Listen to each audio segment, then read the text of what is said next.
Right, this problem seems really long and seems really complex. So we need to write down this information in the form of mathematical equations, and everything will be really simple after that. And first, let's read this out.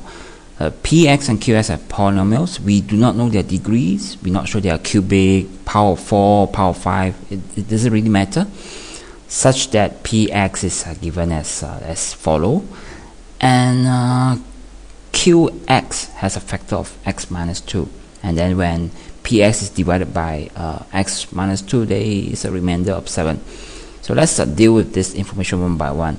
Now we know that qx has a factor of x minus 2, so it means that qx, when it's divided by x minus 2, is probably equivalent to something called tx. We don't know what is that, and there's no remainder because x minus 2 is a factor, and in other words, qx is actually x minus 2 tx, right? Isn't it?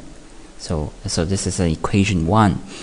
The next thing we know is that px is divided by x minus 2 is a remainder of 7, so we know that p2 is actually equivalent to 7.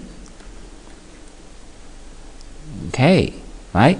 And now we actually can solve the problem by using 1 and 2 in combination, because px is actually x plus 1 squared qx, and our job is to find b, right?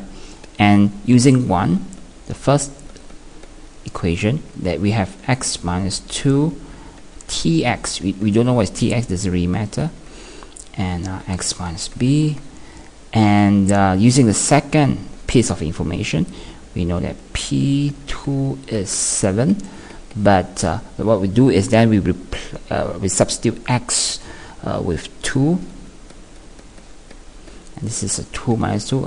Isn't it convenient? You just basically eliminated this term, so we know that this is 7 is equal to 2 minus b. This whole term is 0, right? 2 minus 2, so b is negative 5. So cool, right? This remainder theorem and factor theorem. And so then the part b, state the remainder when px is divided by x plus 1. So that means we already have b, so we have px equal to x plus 1 square qx plus x plus 5. Okay, and now what? Divided by x plus 1 square. What does that mean? If you think about it, it just means this: if I divide both sides by x plus 1 square, and I will have a qx, that's just fine, and then I have x plus 5, and this is x plus 1 square. Is this essentially the form that we want? That is this point. This is the dividend, the divisor, x plus 1 square. This is the quotient of the division, and this, what is this then? This is the remainder. So the remainder is then x plus 5. As simple as that. Very, very simple. And lastly, state the remainder when px is divided by x plus 1. So what was this remainder? Well, the remainder theorem says if p a is, say, equivalent to some value a, so this is the remainder when we divide the polynomial px by this linear factor x minus a, right? Again, repeat this: when the polynomial px is divided by x minus a, its remainder can be calculated easily by substituting the x with a.